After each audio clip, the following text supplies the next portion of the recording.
Hello everyone, my name is Sreeja and I'm working at ENH iSecure. In this presentation, I'm going to discuss about multi-host groups in Identity Now. In this presentation, first we'll have a quick introduction to multi-host groups. Then we'll discuss the key features in multi-host groups. We'll also understand how we can create and view a multi-host group and the process of deleting, editing and testing multi-host groups. After that, we'll talk about account aggregation groups and entitlement aggregation groups along with certifications. And at last, we'll end this block by understanding the limitations and best practices in multi-host groups.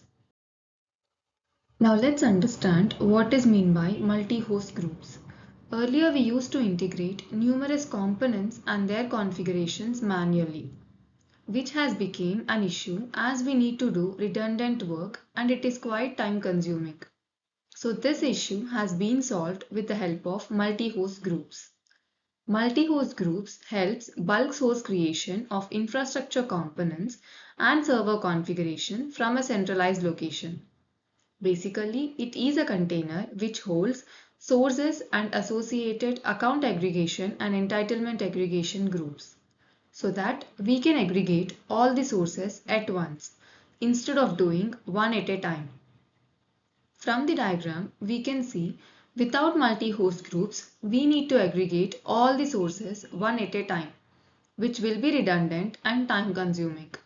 But using multi-host groups, we can aggregate a group of sources at once.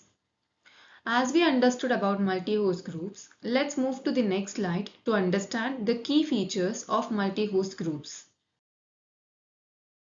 While talking about features of multi-host group, we can integrate multiple sources at a single place.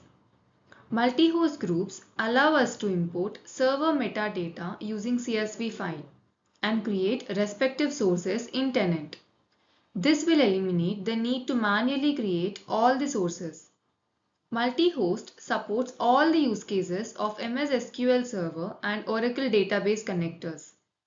Coming to aggregation groups, servers are identified and distributed into different account and entitlement aggregation groups to prevent VA overload and enable easy server aggregation scheduling while ensuring optimal performance.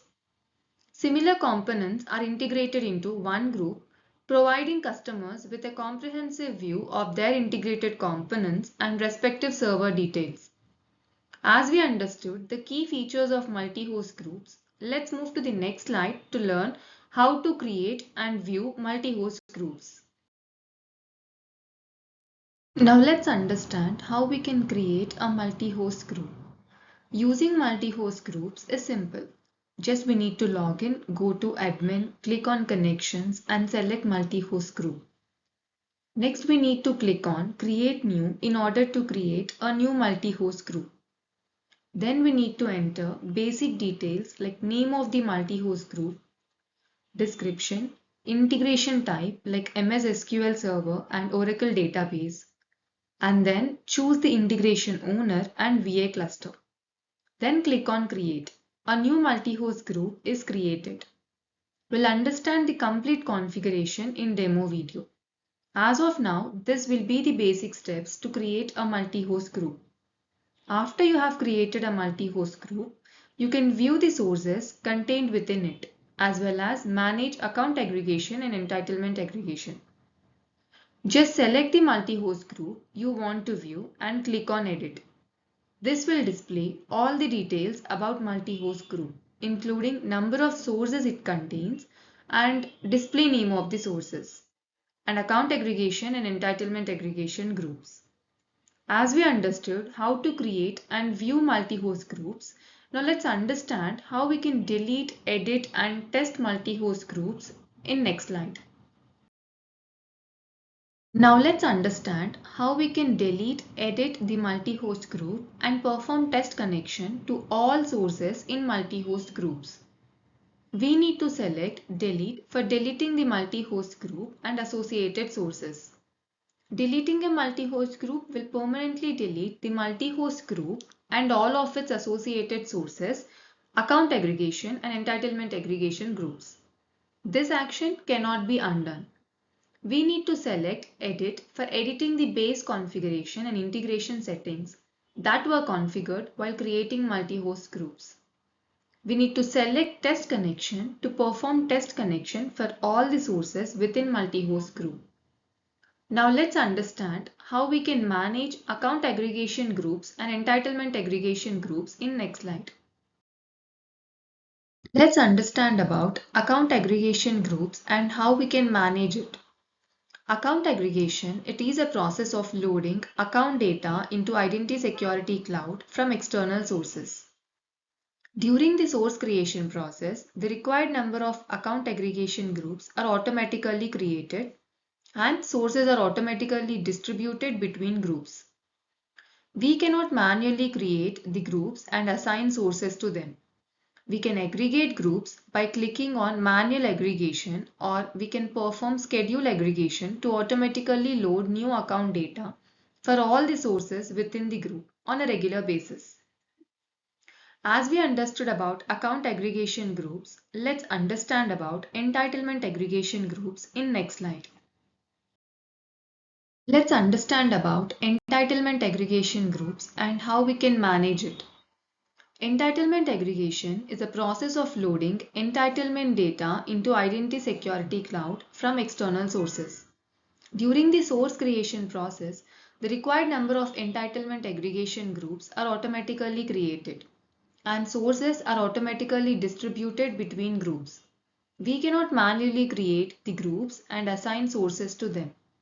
We can aggregate entitlements by clicking on manual aggregation, or we can perform schedule aggregation to automatically load new entitlements data for all the sources within the group on a regular basis. As we understood about entitlement aggregation groups, let's move to the next slide to understand about how we can perform certifications on multi-host groups. Now let's understand how we can create certifications for multi-host group.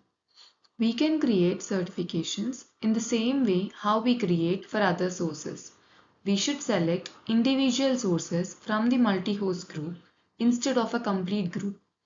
For example, we have a multi-host group as SQL Server group, which contains two sources, and they are Microsoft SQL Source 1 and Microsoft SQL Source 2. And we are trying to create a source owner certification. While creating a source owner certification, we need to select the sources to certify. While selecting sources, we'll only be able to select individual sources like Microsoft SQL Source 1 and Microsoft SQL Source 2. But we cannot select SQL Server group. As we understood about certifications, now let's discuss about some of the limitations and best practices. Now let's understand the limitations and best practices in multi-host group. Each multi-host group can contain maximum of 250 sources, and each account aggregation and entitlement aggregation group can contain maximum of 10 sources. The CSV file must contain source name that do not exist in Identity Security Cloud. Existing sources will be ignored. Users must have organization admin access in order to create a multi-host group. Till now, we have understood what is multi-host group and how we can create, edit, delete multi-host groups. In the next video, I am going to walk you through the process of managing multi-host groups.